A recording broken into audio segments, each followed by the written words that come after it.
All right. Welcome everyone. This is Michael Naylor from the Enneagram Center for Transformation and Change in Maine, and I'm here with my friend Brody, beloved Type Five, who's going to share with us the Zen of the Type Five and his experience in the flesh and bone of being a Type Five, and so just welcoming him here, and just good to have you here, Brody. You're looking healthy, and so what did you learn about the Enneagram, and how has that evolved for you? I feel like you're already going after it with you're saying in the flesh and bone. Gotta get you in the body before we start Yeah, talking. yeah. I've been trying, man. I've been trying. What got me into the Enneagram? Um, you'll you'll notice that I don't necessarily try to play to stereotypes, but I prove them to be true. Okay. Let me think for a second. Take your time, no rush. I didn't know much about the Enneagram, but we have some friends that exposed us to it briefly or just introductorily several years ago, and I think they did a really good job explaining it to us as a primer. Mhm. And it became like a snowball. So we've done multiple workshops with you, Michael, and read a couple books, and of course podcasts. But the exposure and the interest level, um, I think it's just inherently interesting um, to have a system of thought. I know that's not really a good way to describe it, but a system of analysis be so bold and specific in its claims. And for I don't know if you know this. For many years, I thought I was a 3, and I just assumed that I was a 3 because of the inputs of other people around me saying so. And I even got the Ennea thought of the day for 3s for a while, and it was very helpful to see the Ennea thoughts as a 3, because I think pursuing health in any dimension, regardless of your particular patterns or compulsions or whatever, is helpful. But it was probably 2, 3, 4 years, very introductory in the Enneagram, thinking that I was a 3, until somebody said, "Dude, you might be a 5," and I started reading up on that, and then enough inquiry later, and sure enough, like I feel very at home as a 5, and very proud to be a 5, and very ashamed to be a 5. All of the things. Yeah. So it's been fun to live as identifying as a 5 and trying to escape that pattern as much as I can. Yeah. Awesome. Well, so for you, what are the what have the challenges been for you, where you sort of bump up against your patterns, or or other people, usually other people bump into my patterns before I notice them. What are uh the challenges for other people? yeah, right. But yeah, what's been your learning and work? um,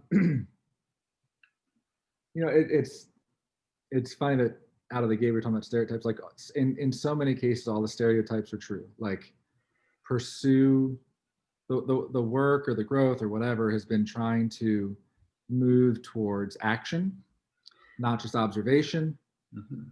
um, and move towards understanding and being present in my body, not just my head.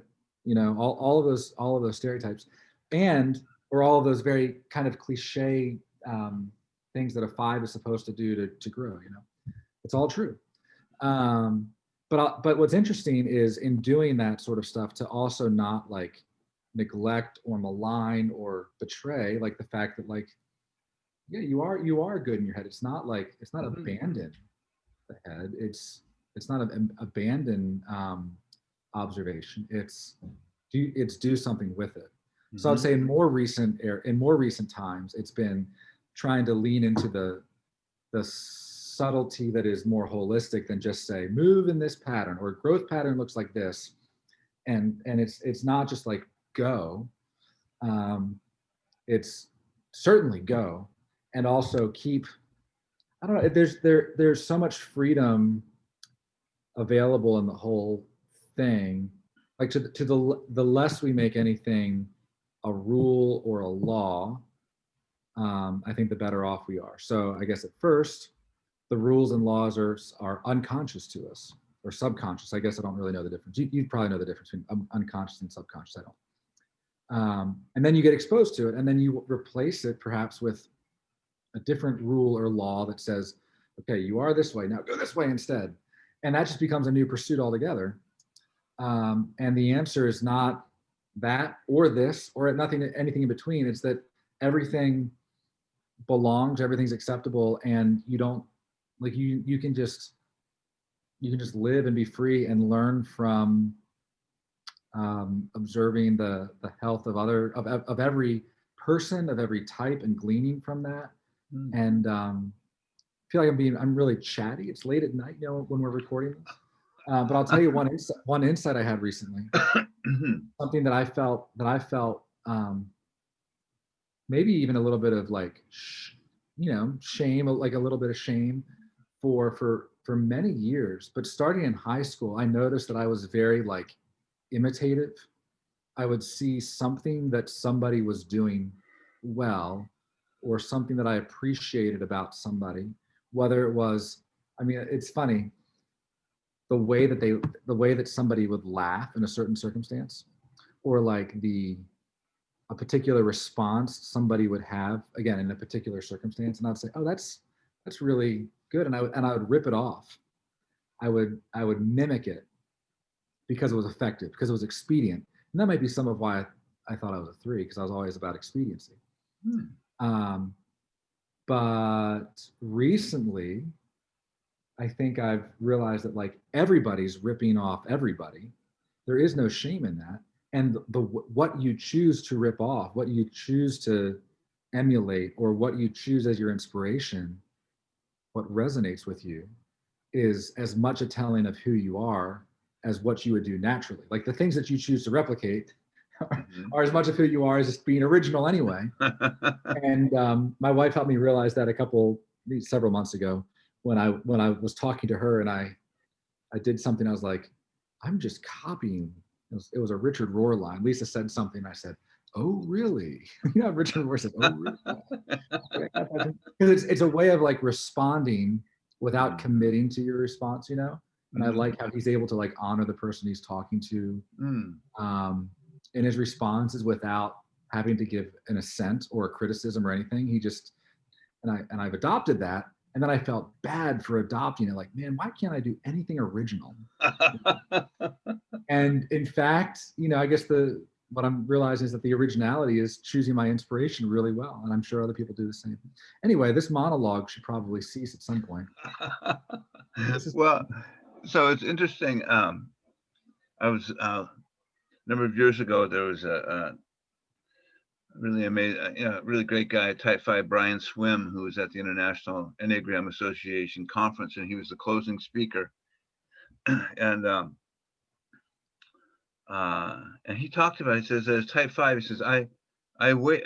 I studied for 20 years until I felt like I was ready to go public, and people accuse me of over preparing, and yeah, and he wrote a number of books, and did this great DVD called Journey of the Universe, where he traces the moment when we came into existence, to that miracle of, out of the void, out of the nothingness, here we get this whole planetary layout in, less than 5 seconds, whatever. But he said, there was just something about needing to really feel like I had covered all my bases and gotten all the information before I wanted to really come out. It says, and I realize now that I can come out a little bit sooner than I did in the past. Yeah. But that was always like a really a point of contention for him, that he Yeah. wanted to have all the knowledge, and it was almost like a dedication to, if I'm going to offer something, I've really done the work of discovering what are all the details, and how do they fit together, and so I wondered if you What are all of the options what are and the the conditions and unexpected connections and rocks left unturned. yes, Yeah. yes, and so, and there was, that was a part of his, you could say, his neural pathways, that he was wired that way, and of course it is the core of what created his ability to teach, and Right. but anyway, how have you experienced that in your life? That I mean that's every day all the time. And so even like doing this conversation with you, knowing that it'll be recorded, Mhm. my instinct is to reread the literature and go through my Evernote, my series of notes to make sure that I'm well equipped to speak to the patterns of the type 5 and my reflections on those patterns, and just all the stuff, the seminar notes, and the so that I feel competent coming into even this conversation. Mhm. And the challenge that I've more recently felt comfortable experimenting with and then doing is to just show up and be near and be present. So even this conversation, like my kids were screaming 20 minutes ago, and like they're in bed, we're gonna do this thing, we're gonna party, and Mhm. I'm gonna survive without all the preparation. Yeah. And I think it's been a gift. And oh, here's one little thought I had too was what's been helpful for me and that sort of thing is even calling it an experiment. So if I were just to say I'm going to be open and one with the universe and go talk to Michael, that's harder for me than saying I'm going to do an experiment of what's it going to be like to have this conversation with this wizard of knowledge that I can't hang with, and still know that he is interested in me and loves me and wants to do this. Like he's volunteering for this as much as I am, and that's okay. I don't have to. There's no occasion to rise to. If anything, there's an occasion to fall to, and that vulnerability of the falling is where the juice is anyway. So Yeah. that might be some of the at least interest in growth that I feel like I've experienced the last maybe just year, 2 years, 3 years in that zone of just wanting to experiment with, your boy Richard Brewer might call it the path of descent instead of the path of ascent. And Yeah. that's Yeah. been I think, very liberating against my patterns as a 5. Awesome. Well, so I think it speaks to it's kind of like what's at stake for the type, right? So will I be seen as capable and wise and have thought through this, or will I look like I'm, you know, bordering on being a fool? It's like And sort of noticing. it's not a fool. It's boring. It's cliche. Like I would rather be foolish than be cliche. Cliche. So there's something about I don't want to be cliche, and I Expected. but I'm also sharply aware of all the cliches that Right. are available to me at every second. Right. Right. Yeah. Right. Which is when you take a step back, it's a silly thing to try to defend against. But defend against it we do. Yeah. I guess most things that we defend against are sort of silly to defend against. Well, there we are, right? We're just doing our best not to, fall through the cracks. But it's an interesting thing. One of the things that, my friend Russ Hudson, who's a 5, has talked about a lot, is that the more, and other 5s will say that the more they can relax into their body and sort of vacate all of their attention in their head around figuring out how things are working and how they're doing, that the more that their a kind of natural intelligence starts to just show up in the moment, where they Yeah. and also it's almost like if I'm present in this moment and I'm sensing my body, it's like the all of the library information I have in my head center becomes available and shows itself when I need it. So I don't have to come in so prepared. But there's something Yeah. around trusting that a little bit, that Totally. I'll have what I need and probably more, right? Yeah. So does that resonate with you? Totally. I mean, I think that's the gospel right there. You just ship it, show up, be there, and you're gonna have everything you need and more. I think what you just said is maybe not that exact language, but is the advice that I try to give myself Hmm. more and more. Again, while not betraying the fact that I do want to be prepared and have the repository of knowledge and keep learning and keep being curious and whatever. Yeah. But that can't be the whole story. And I've received a lot of help from you and from others to make that not the whole story for sure. And it's Yeah. required help. Yeah. Um, Yeah. it's required a lot of help. So that seems to be the case for all of us. Uh, Yeah. a lot of help certainly is a foundation of my existence and story. So I think once any of us becomes aware of our patterns, it's like, oh my God, I need help here. This is like a fast moving machine that outwits my best intelligence sometimes, and so help helps a lot. So for you as a sometimes fives have said that their challenge in terms of asking for help uh, can come around this idea that I want to make sure people are smart enough to be able to help me, that they're capable. So sometimes I can hold back from getting help because my sensor around whether this person's intelligent or not is pretty strong, and fives will say sometimes that it feels like the ground I'm standing on isn't strong and sturdy. So, you know, even though I may look like a tower of intelligence, there can be a fear inside me that any moment you Oh could yeah. just toss me out like a leaf in the wind. So, Yep. so say a little bit about that in your experience.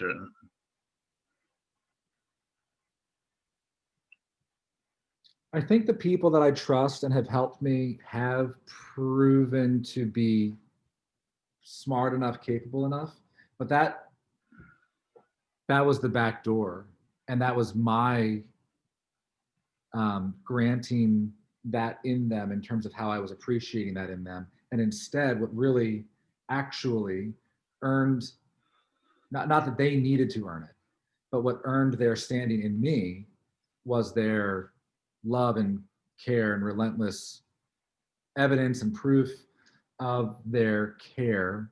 Hmm. And and lo and behold, they were smart enough all the while. But that's not how they um, that ended up not being the table stakes. That ended up being the revelation to me Hmm. once they were so kind and caring with me for so long.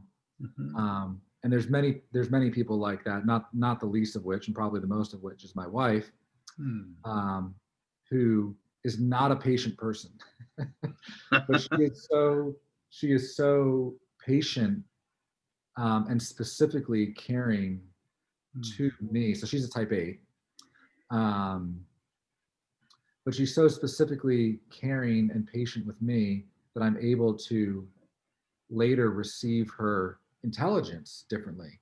Not even like the intelligence is neat. Like what helps so much is the acceptance and the maybe even sometimes the appreciation, and not even the appreciation in the way that I want it, but in the appreciation that actually bubbles up. And that is Hmm. just so beautiful and good. And then, like I said, lo and behold, oh, they're really smart. But you come to it with new eyes because Hmm. because it doesn't matter anymore. Hmm. And then you Yeah. just see how beautiful and how smart that particular intelligence is that I was not able to receive at first. Like the arrogance in me of holding out the litmus test. Like people have to break through my litmus tests, and thank God they do. Mhm. And then I just benefit from that. Yeah. Yeah. Well, so, and I hear that a pathway has been through your heart to kindness and uh, caring and patience and just valuing you. Yeah, Somehow I think that that, sort of and I that. wish I didn't. I wish I didn't feel like I needed that so much. Huh. I think if I were more secure, healthy, practiced and rehearsed in ways of bringing a mutual amount of caring and acceptance and openness and generosity to the table, then the game wouldn't be so, I wouldn't be so desperate in the whole thing. Uh-huh. But Okay. because I'm not, like I said, thank God other people are and have been. And like I said, I've benefited through that, from that, Hmm. um, because they have, and because they have been that way with me. And you know, all this stuff, all the cliches, man. And it's just so humbling because I live my life thinking if they would just do it this way, we'd all be better off. Meanwhile, meanwhile, I'm like, well, man, if they just did it that way, they would never have, whatever, this great community of whoever's that Mm, have helped me mm, survive would not have done what they did to help me survive. Like mhm. my own advice would be self-defeating unto my own Yeah. help. Yeah. Yeah. Um, and so Well, I you. see that and I receive their generosity and I still trust my own advice all at the same time. It's all like great, you know? Yeah. Well, what you're talking about speaks to what my experience has been is that is my really vast need for other people in my life who can speak through my barriers and reach in and touch me and remind me that I'm loved and cared for, Yeah. and how extraordinarily important that is. Uh, and I think there is something to be said about, the more over the years that I've experienced that something finally relaxes and I become more confident that it's there. But it doesn't mean that's like food for my soul. That kind of loving kindness is for my soul, and I can't imagine that I will never not need it. Uh, Right. just seems like that's what I need as a human being. So it's interesting. Sometimes type fives are get stereotyped as not being in contact with their heart, and my experience has been that that's in some ways true for all the types, and that they all have Yeah. their own particular journey to finally being in contact with their heart. And sure hear yours when you're talking about your wife and Totally. yeah. So how can you say a little bit about how that evolved for you, or is that a Yeah. And it's funny, like, I mean, the theme of our time has been stereotypes. And I know I made the joke before that all the stereotypes are true. mhm, But when the stereotypes end up not being true, um, it can be really painful. Um, mm, so so I'm well aware of my contradiction at the moment here of saying all the stereotypes are true except. Um, but like when in the moments when somebody might say about me, oh, you're whatever acting this way because you're a five, or you're not in touch with your heart, or you have a blind spot here, or whatever. When that's not done carefully, it can be um, hurtful, you know, and it can also, and I think it can also result in unintended self-fulfilling prophecies. So, for instance, to say, "Oh, fives aren't in touch with their heart," well, um, whether or not that's whether or not that's actually true, you start to believe and act like it's true, and then you can use that as an excuse and to think that you're not in touch with your heart or whatever. And I think I received that message early on, even just in even being exposed to Enneagram. Oh, you're a five, therefore X, Y, and Z. I think something that you've said that was specifically helpful and countering to that point and having to do with the heart is that we, and I forget, you have a succinct way of saying this, but something like we think our way to our heart or whatever. There's like but it's still there. The access point might be different. Like for my wife, she might, whatever, clean things up to get to her heart, or whatever the thing is, action to her heart. Others, it might be care for others through their heart. Others, it might be whatever, concern to their heart. Yeah. So I think I might think to get to my heart, but it's certainly very present. And I think when you're exploring places of vulnerability or reflection, or bringing new language to things, or things that feel unsafe, or things that are inherently relational, or when things are at stake, and you put a high degree of weight on the words and the relationship and the care and the precision, like, of course you want to act with, speaking for myself, of course you want to act with precision and care and do the things that you're good at to get to where you want to go here, but you have to rely on the things that you're good at because you don't want to screw it up getting there. So you want to get there, and it's not, so for me it's like the heart or whatever. But you can't, I guess it's really a question of like, each of us has not just a magnitude of risk tolerance, but also a type of risk tolerance. And I guess the question is, what are we willing to risk in any given moment? And I guess the point is ultimately to discover that there is no risk. But until you get there, you have to rely on what you feel like you're good at to navigate the risk, to get you to the place where you feel most open. And I feel like that's okay too. In the meantime, if that's part of the journey, that's okay too.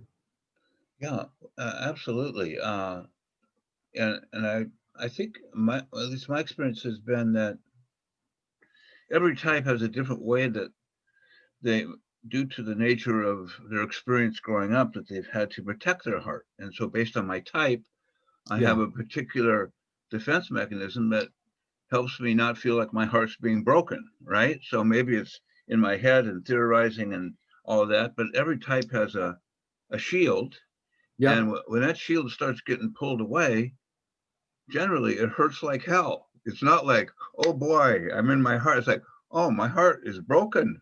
Oh my God, I feel like I don't have any defense. And then if I stick with it and I grow through it and I feel that heartache and that heart hurt, then I start to have the benefits, which is I start to experience people's compassion and feel the warmth of people, and I'm humbled by their graciousness. And right. But it's like pulling off layers of scabs. And then when I get there, it's like, this is why, most of us, myself included, didn't get to my heart because one day I just volunteered for it. Like, oh yeah, right. that sounds good. No, I had to be dragged there, kicking and screaming by life. Yeah. Different types of suffering. Yes. Yeah. And it's absolutely bizarre to use that line. That language sounded bizarre to me, like, years ago. Until you realize it's the only way. Hey, I heard this great quote recently, and I forget where I heard it. But somebody said that the cave that you're most afraid to enter possesses the thing that you most desire. Or the thing that you most desire is located in the cave that you're most afraid to enter. I like that. And I think that is a very prescient way of saying what you just said, which is, so walking through that cave can feel like suffering, and suffering's only a feel. And then obviously there's real suffering. We don't need to like compare degrees of suffering or whatever, but walking through that cave, if you're terrified, is a type of suffering. But what you might discover, the other side of it is not like this is not just a pragmatic, like, oh, it was worth it. But it is like, it's not about like the worthiness of the thing or the math of the thing. Like, if this therefore this. It's Mhm. the acceptance of the thing. It's Mhm. saying, oh, Mhm. if the cost is this, then so be it. Like that's not to say you choose it, but it is to say that it's acceptable, and Mhm. therefore then you're invited to accept it. And then in the accepting, Mhm. that's the Mhm. then you start this whole new game of like rehearsing what you might accept. Uh-huh. Yeah, And well, it's good to then have a plan. yeah, Yeah. Well, so, often, sort of, I think there's something to be said about noticing the stereotypes of a type and then how that can lock you into self-fulfilling prophecy or getting labeled and not actually seeing beneath the stereotype, because it's like, here's the introductory story. Now what's underneath that story, right? Which yeah, is a heart and soul of a mystery of a human being in front of me. And then I've got this sort of overlay of, well, here's a five and they're like this. right, and right, and, and I think what happens sometimes in the Enneagram world is people get caught with the overlay and they don't see what's underneath it, which is this vibrant, mysterious, passionate human being who you're never going to be able to label into understanding and knowing. But but you get there yeah, perhaps by bumping up against the pattern. So like the type five would often is called the investigator, uh, perceptive, intense cerebral type. That they have, we often say that they have intense like machinations, thoughts. It's like some five say it's kind of like a lightning storm in my head center. It's just like lights go off and the way fours might feel things intensely, fives can think things intensely. And yeah. that describe any of what you go through, or what's been your experience of your interesting head center where voluminous activity occurs and analysis of invisible and visible things. You're familiar with David Foster Wallace's story Yeah. about the fish asking what's water. I mean, what you're describing is probably very true and may feel bizarre for somebody else, but it is like a what's water type of moment for me. It is true that so I've tried to be more, and I think the Enneagram certainly helped with this. I've tried to be more aware of this stuff. So what I may have otherwise experienced is just an invisible pattern. I'm at least now experiencing as a visible pattern. So yeah, I mean, the lightning storm in your head, it's um, it just feels very uh, to me normal, Mhm. and therefore isn't necessarily so striking. I'll Mm. tell I'll but here's like a useful way that I think maybe a useful way that I've leveraged it. Not saying that this is like growth towards health per se, but just a point of leverage. I have enjoyed running for many years now, Yeah. which has gotten me in one way of I've gotten in my body a little bit, Awesome.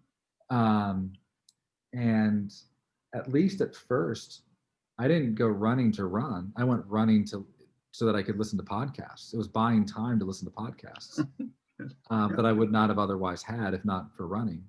Mm. And so I sort of took the lightning storm or whatever example you gave about just being in your head all the time and maybe put it to use. Like you just take this one thing and use it as a springboard for something else. And I still do that. I still do that quite a bit. Mm. Um, and you might not be surprised to learn that I listen to my podcast at often 1.5 or 2x speed to get to more. To get the information quicker. Oh, it's bad. I mean, it is bad. I will That's get to great. an interesting point, and so as to not break my iPhone on the run, I will pause that episode because at that moment I want to go back and take a note about something, and then go on to a new episode from a new show, and maybe try to get through that. Well, the number of like half-finished podcasts that I have not gone back and put into my Evernote, the quote or the point or the idea or the connection. Um, I mean, we're approaching just an insane number. Um, but I sort of I like the challenge of it, and I've lost sight of your question, but I just thought that'd be maybe you'll probably tell that story in one of your workshops sometime. Like Well, how many type fives pause your podcast if you can't take notes on them? well, I've got a a good friend who's a type 5, and whenever I'm speaking and I say something that's a new idea, you go, hold on a second. He'll pull out his phone. He'll send an email to himself, and then he'll put it in a category of information that he knows where it is. He said, I find it really important that I retain and know where I put information, and so I've got all these files, these True. of information. Is that something that you do a bit of? Totally. And I need to figure out, I would like to figure out how to mute my alerts, which let's see. Sorry for the dings. That's okay. I do that. I like to make things future referenceable. Yes, that's what he does. Because when somebody offers, I think, and this is true for relationships too, and I don't know if this is a type 5 thing or something that's more available to a type 5, but I love connecting anything, ideas, of course, but also people. Like I love talking to this person and saying, oh, you would really love to hear the experience of this person. And it might be totally just a projection, like, oh, if I were you, I would like to talk to this person because of this thing, because I care about them. But it's true that I want to be able to query on a term and find everything that I've ever thought about that.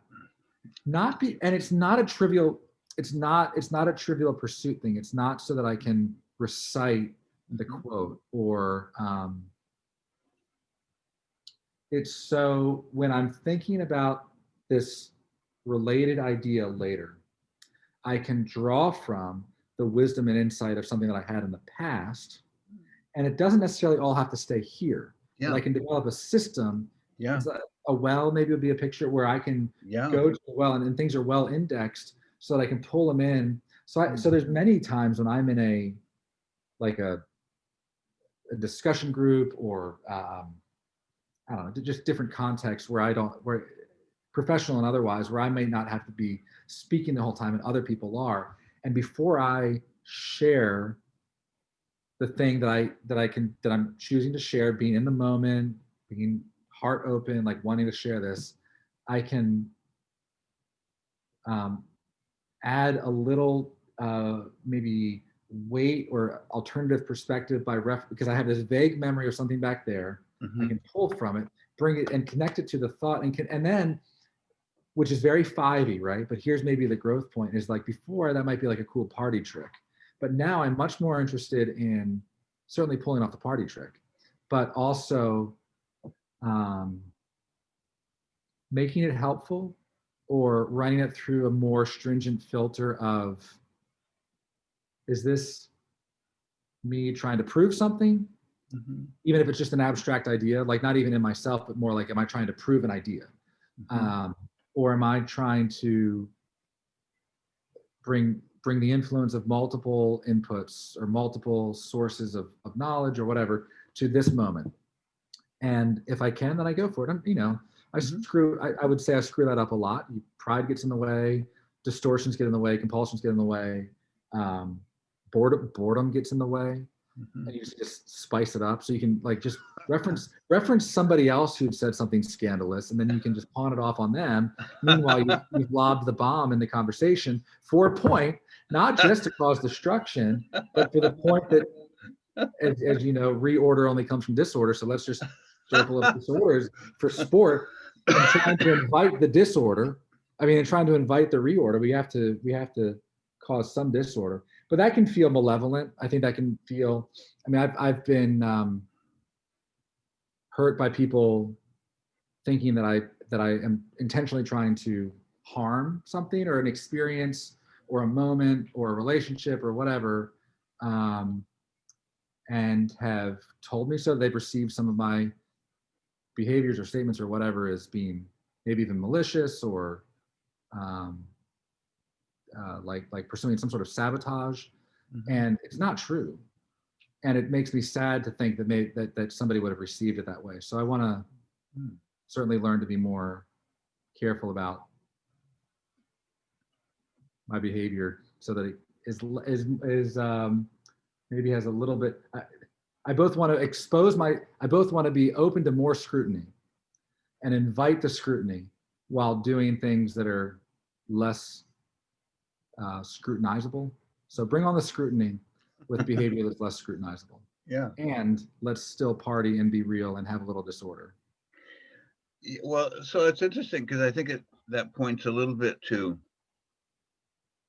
sort of the one of the um, uh, qualities of the type 5 is that they can have kind of an edgy, experimental Yep.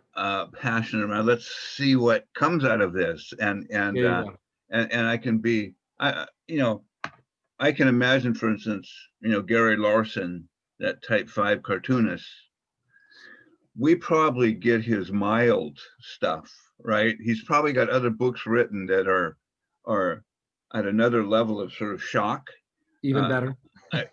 Even better. And there's something about you know, uh, I think it's sometimes in the heart and soul of the 5 is I want to shock people out of their habits of thinking. I want to. Yeah. It's like it can be sport, but it also can be kind of a passion. Like there's something more maybe wise here. If we could just Yes. get past the convention and jump into it, we might trip and fall into it, but we'll Yes. expose something that's alive and that does actually contribute to people, that it expands their curiosity, their investigative passion, and so let's just sort of mix it up so there Yeah. you can't think in the way you normally do, and maybe you'll see something, right? Yeah. I think So we all have capacity to fall on different swords in different ways. So I have friends who can just we'll go to, I mean, before COVID, we would go to their house and hang out, and I'm still hanging out, just being weird or whatever, and they're cleaning up the table, and then I feel guilty for not cleaning up, but it's probably like no sweat to them, and they don't feel bad for having, this is maybe not the best word picture, but having fallen on their sword for cleaning up. It doesn't cost them anything. They're emotionally, psychologically, physically equipped to do that. Well, I feel like I'm emotionally, psychically equipped to stir, do the stirring up yeah, of what you're just talking about, yeah. but for a greater aim, Hmm.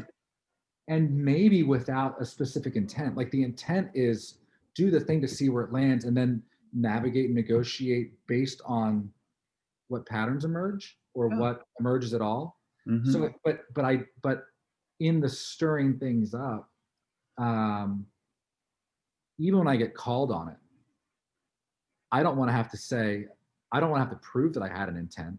Like the stirring things up was the limit of the intent, and the rest of it is just see where it goes, knowing that something has to come. Hmm. And then you Hmm. have to do something with what comes. Yeah. And what you do with the whatever that is the most like creative, like it just invites Yeah. imagination and creativity and Yeah. reorder. Yeah. And this happens in micro ad hoc moments. It could happen as a matter of like larger like strategic thinking or whatever. And it's not always the right tool to pull out. Sometimes you need stability and and a different type of progress. Yeah. But I'll tell you, when people get mad at you for it, and I guess this is true for anybody, when people get mad, whenever people assign, whenever you feel like you're being blamed or assigned ill intent for something that is absolutely not true, that can be very, very disorienting. Yeah. Well, I can imagine painful too, because it's not accurate. And Totally. and so I think that it's easy for 5s to be misunderstood that way, and I think people, you being human beings, have a tendency to make something malevolent if they don't understand it, or if it Yeah. somehow took them out of their comfortable box. And but that, to me, that's like one of the real gifts of the five is I can create the kind of disorder that needs to unhinge people from their stereotypes so that they see something brand new. And that means I step into the void and see what's there, right? And so it's I can imagine we often say that every type has gifts that are also a curse. There's like a Totally. double-edged sword, right? Like which Yeah. yeah. So yeah. So one of the things I wanted to ask you about, which is your life as a father, as a dad, with this small community of children you have in your household. Like, what's that like for you? Like, what's the joys and the challenges, and does it reflect your fiveness or your own particular history? Like, what's your what's your experience of being a dad? I appreciate you asking that question. That's a great question. I could probably talk a lot about that. Hmm. Um,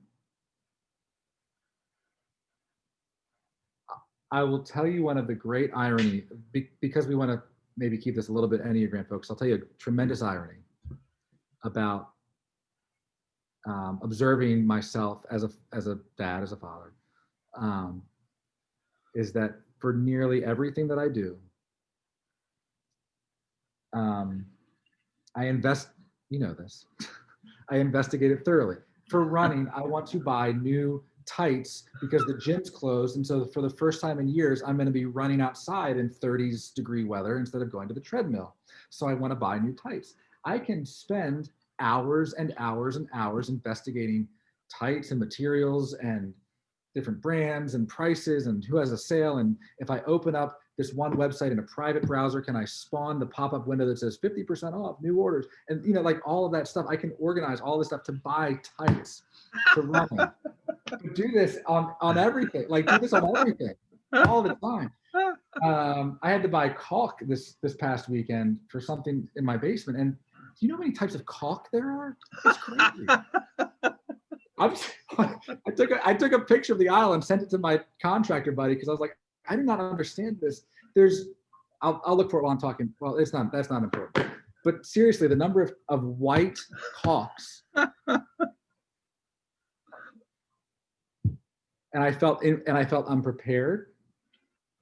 And so you're there, and I'm just there in my mask in aisle 6 at Lowe's, looking at the caulks and just feeling like it's funny, like I'm okay saying this, but you just feel like not like a man, like you just feel like there's something wrong, like other people have this figured out, and really okay, Yeah. fatherhood. Yeah. So here's the great irony, I guess, as it relates to doing parenting, or however, whatever verb you would assign to that.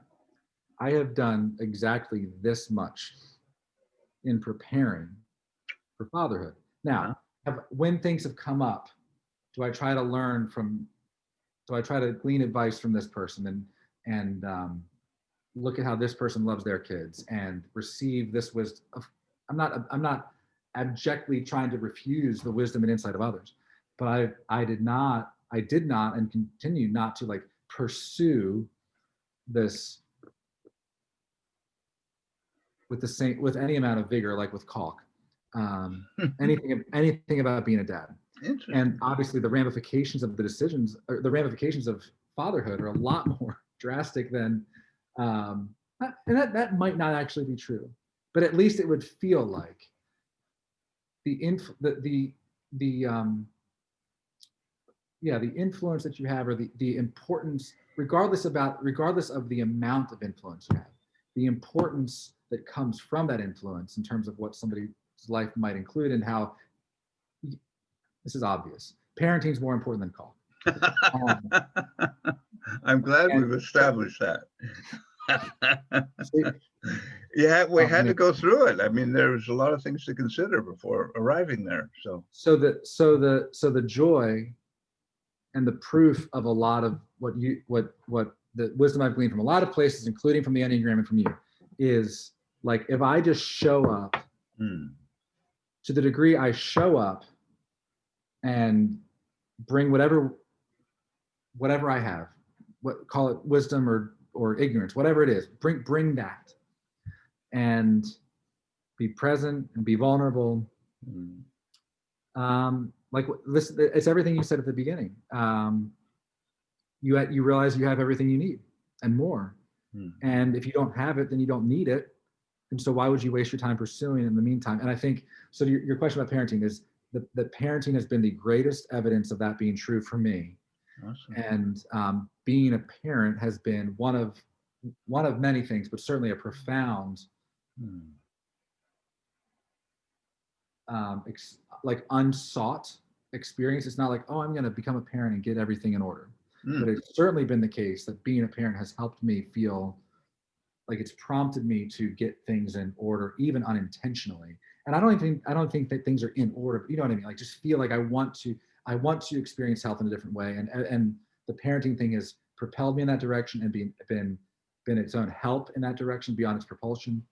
And so being a parent as a 5 is great. I would say I am deeply thankful for my, if not for my wife, I think I would be a horrible dad.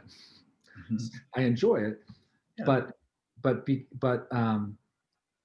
because of the gifts and skills and energy is a big thing. Energy and particular way of caring that Lisa, my wife, brings to a lot of things, but particularly as a mother and in our marriage. If not for that, I would not be able to reside in my limited set of gifts and skills and enjoyments with the kids and do that successfully. But because she is who she is and does what she does, I'm able to be the best. I'm able to more easily be a okay dad, which is great too. So to know that we're like in a partnership with that thing is really helpful. So yeah, well, it sounds like your gifts blend together quite well. There's the best of both worlds coming together, and unintentionally and necessarily. Yeah, well, you could call that a gift from above. In my world, something's coming through that's grace, and but I notice, that just such beautiful pictures of your kids and just capturing their atmosphere, their emotional atmosphere is just so lovely. Yeah. And it's obvious, that from my point of view, that there's something there that really touches you in your kids. There's a kind of preciousness that I notice that you hold for them. So it's just. So I wonder for you, do you notice that you got like 5 critters, right? Runner 4. Just 4. Oh, is there any more on the way, or done?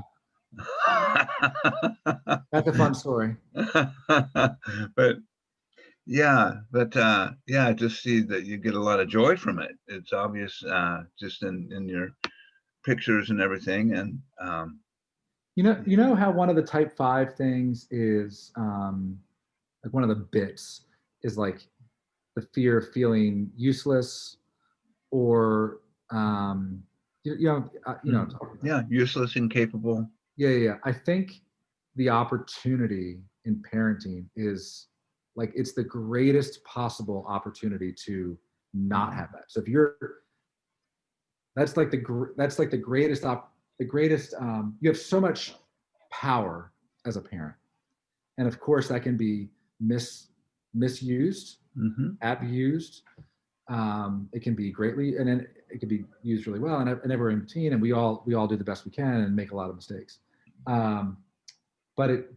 But certainly to know that like, oh wow, I actually have this like bit of clay that I don't want to control. Like it's not like I get to form them, but I get to play this role in like them forming themselves. I like that. Yeah. It's like this one opportunity in life where you have all of the control in the world that I would want, and don't want to use it. So it's like this. It's just this really unique, unique type of, we all have unique relationships with our kids, regardless of our Enneagram number. But I think particularly for a type 5 who wants to like be useful and have influence and experiment and shape things. Well, here you go. also get away from it because you don't want to F it up. Yeah. Um, Yeah. And that dance is really great. And I feel like I'm doing, I mean, I appreciate you asking. And my oldest kid is 8. My youngest kid is 1.5. And I feel so far with lots of mistakes in also in the can, I feel like I'm doing a good job with it. Awesome. And it's paying dividends in other dimensions of life too, which I'm also very thankful for. Like I'm very thankful for my wife and my kid because of obviously who they are, like just intrinsically. Yeah. But the influence that they have, the influence that I've experienced elsewhere because of them. Yeah. Thank you. Well, beautiful, beautiful. So one last thing. Well, we could go on for a long time here. How much time you got? But I wanted to just touch base. I have sort of 2 things, and just answer whatever you want. One was, your creative side, your music and writing. Yeah. And just wondered how it sounds like you might have a strong 4-wing if we were going to do the wing business. But tell me a bit about your passion for music and how you notice do you notice your 5-ness coming through in your expression or not? And yeah, I'd love to hear a little bit about that. I appreciate these questions, man.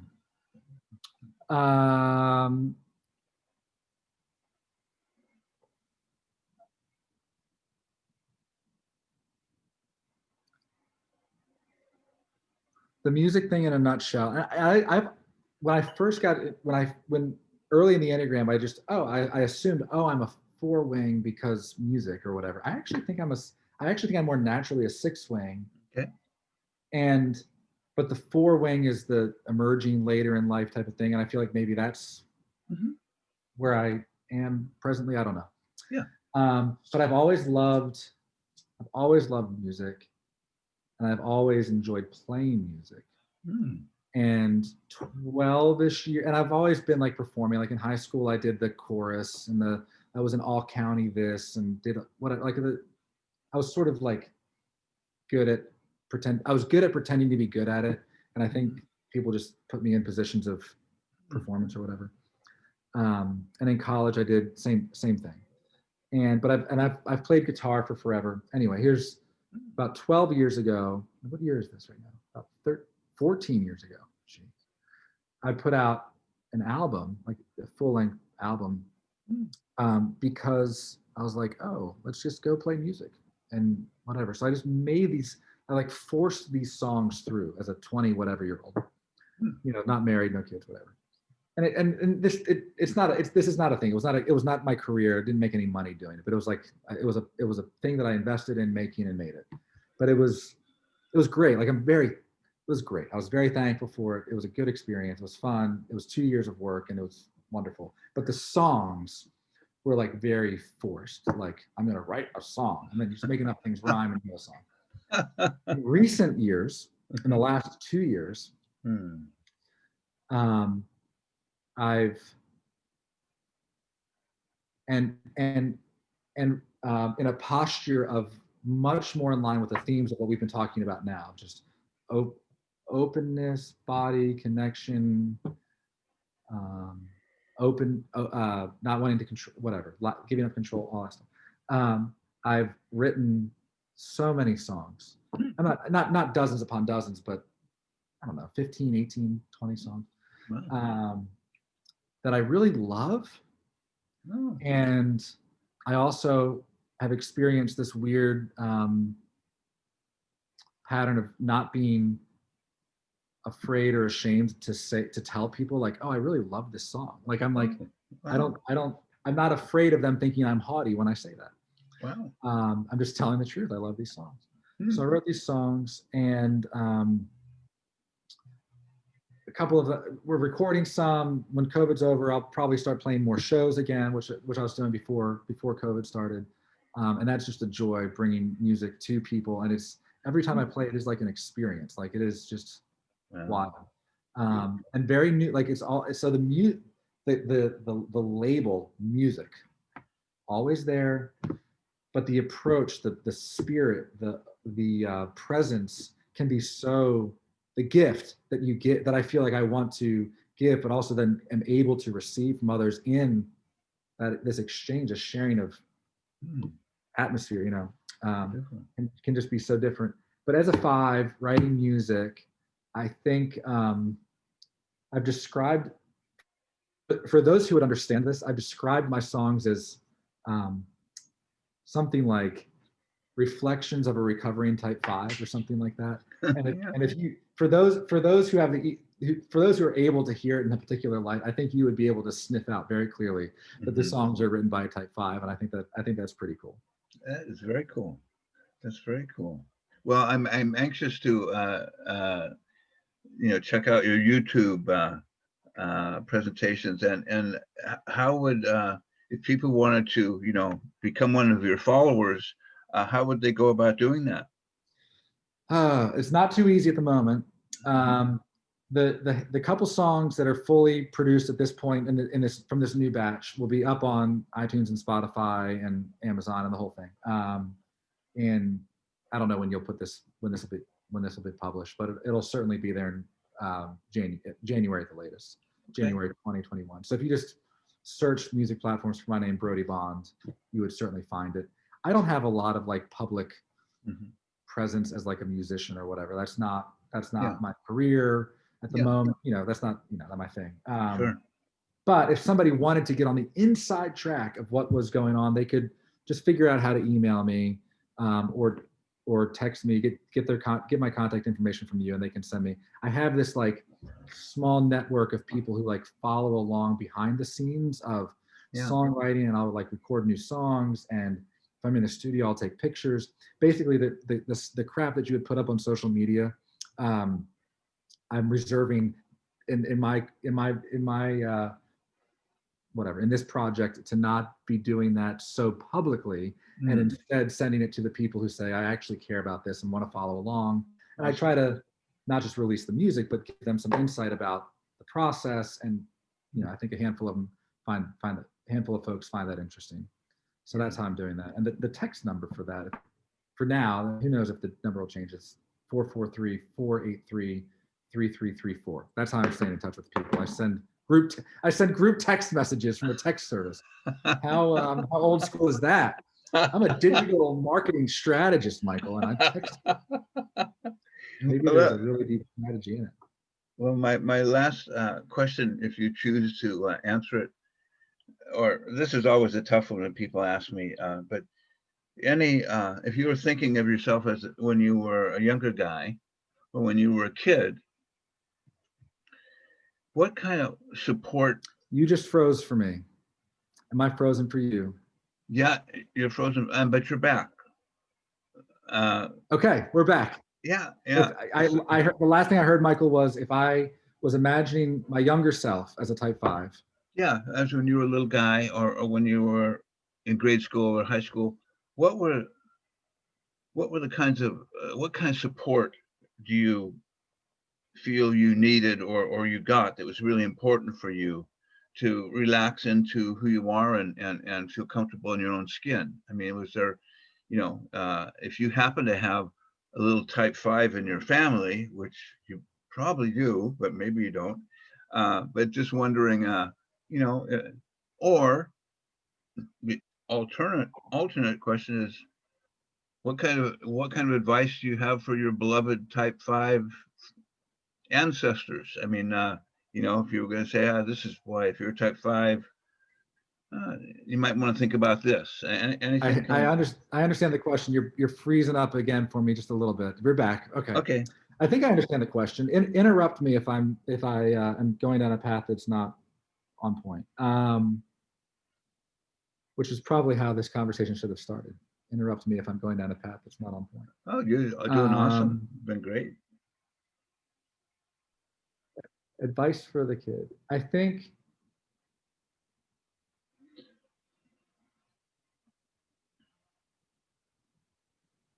this might be advice for me, not for Mhm. general type 5. And it also might be, I mean, the other caveat might be that this would be advice that's helpful.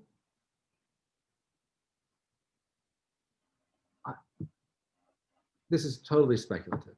This might be helpful for only a type 5 who sees this as being valuable.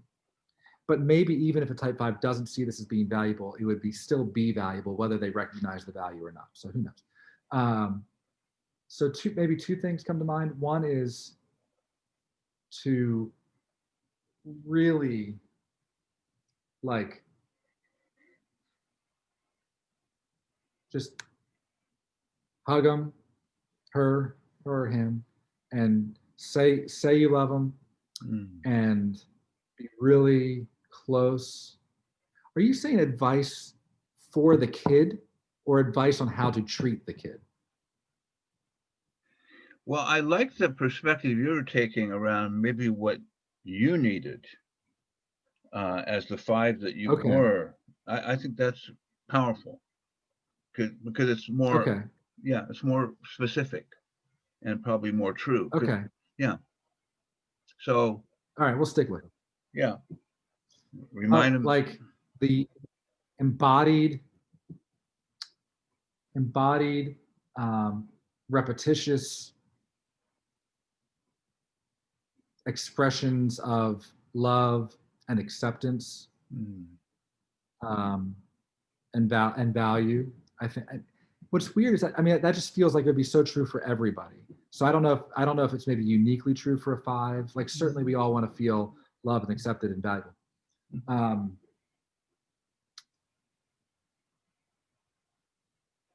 Well, I wonder for you, when you were a little guy,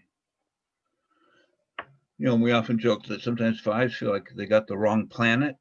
Like, I'm yeah, amongst aliens here, and so I have to recoil or withdraw and go into my head center yeah, and yeah, create a world there that makes sense to me. And so what would help draw a kid out where he felt safer, if that's his protection mechanism.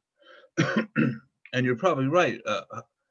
Regular hugs and reminder that you are loved and precious to us is essential to everyone. But yeah, so it's a little bit tricky in that way. But when you were a little guy, uh, I imagine that was something that really would have helped you. It's just a reminder, visceral, steady reminder. You're loved and cared about, and we got your back, and we value you and your unique perspective. Which type 5s tend to have a pretty unique perspective. I mean, they think outside of the box, right? And yeah. so, I think the feeling, again, I'm speculating here. I really don't feel confident about this, but okay. the pursuit of connection from like this diverse number of um, people and diverse relationships. So like what you were saying, another way of saying it, it's convention, and it's a conventional way of saying it, is you always feel like an outsider, and that's true. That was certainly true for for me. I had family that lived here, and I had another the other side of my family lived in this part and had lived in this sort of world, and this group of friends was this group of friends, and I sort of like was sort of outside of that group of friends, part in it but outside of it, and also in Hmm. and outside of this, which has served me well, Hmm. um, except for the cost of that good service, which Hmm. is to have always felt like an outsider. So I don't know, just reflecting briefly on growing up, like I don't think I was ever like really like pursued from a diverse number of people who could have done so. Hmm. um, and I that might not that's not I'm not sure that I wanted it, and maybe I didn't make it easy for them. And I'm not trying to like take the blame or say Yeah, it's my yeah, fault, something wrong with me. yeah, yeah. But it's just complicated. Like we're all complicated. I'm sure I was weird and complicated. My parents are I grew up, my parents divorced when I was very young. So that adds another layer of complication of who has what right to say what things to which kid at what Mhm. stage of life, and what does that cost? What does the risk cost? And yeah, I guess the invitation is take the risk. I don't know. Mhm. Okay. Well, thank you so much. It's really been a pleasure to hear you talk about your life and your experiences, and just really appreciate you and your presence and attention you brought to your answers, and just your kind heart that has come through throughout all of this. So thank you so much, and I will I'll send you the final edition, and take a look at it. And but I really appreciate everything you've said. So You're a yeah, gift, Michael. well, you are too, and thank you so much. And we'll meet again, hopefully. We If will. My aim is to make this goodbye as awkward as possible, just part of that signature salutation. But hey, in seriousness, thank you for the invitation to speak with you. It is a gift, and I know we're talking about me a lot, which makes me a little uncomfortable, but I'm up to the task, and I certainly feel so well served by you and your work and thank you. the time that we spent together. And I hope that that many others get a chance to be equally blessed by you. So thank Well, you. much love to you. You too, Howard. Okay. All right. Bye Take care. now. Bye-bye. Mhm.